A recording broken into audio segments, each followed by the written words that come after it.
Hello, Active Sage here on the Sage channel, and today I thought I'd do a really quick PSA to give you guys a heads up on something you might have missed. Recently, Marek Rosa, the CEO of Keen Software House and Good AI, went ahead and made a blog post on his blog, and in that blog post he actually mentioned that Windows XP and altogether Windows 32-bit versions are no longer going to be supported by space engineers. The same goes for actually DirectX 9. They're moving the entire game away from 32-bit operating systems and away from the old DirectX 9 onto DirectX 11 only.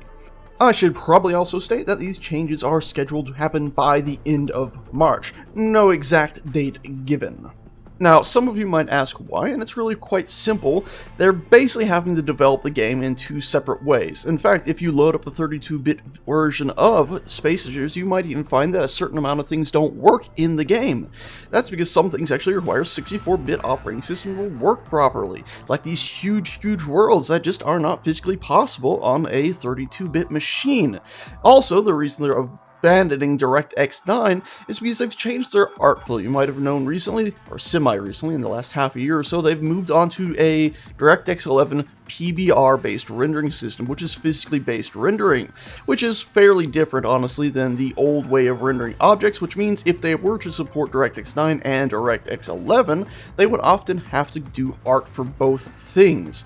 So basically, this is all about streamlining their production process. That way their developers can actually work on the things they, well, want to work on to get fixed and expand the game the way it needs to be expanded.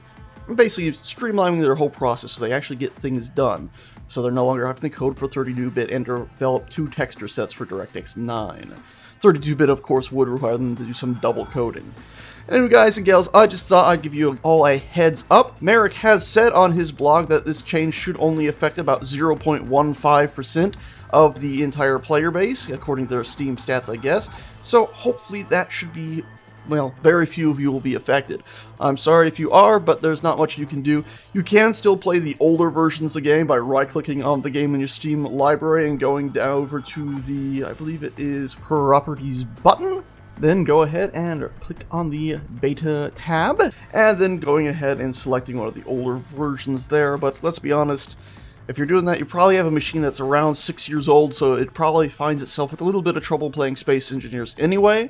Hopefully, maybe you can find a way to finance a greater machine somewhere within the next year, because honestly, 6-year-old machine is getting pretty old for video game standards at least.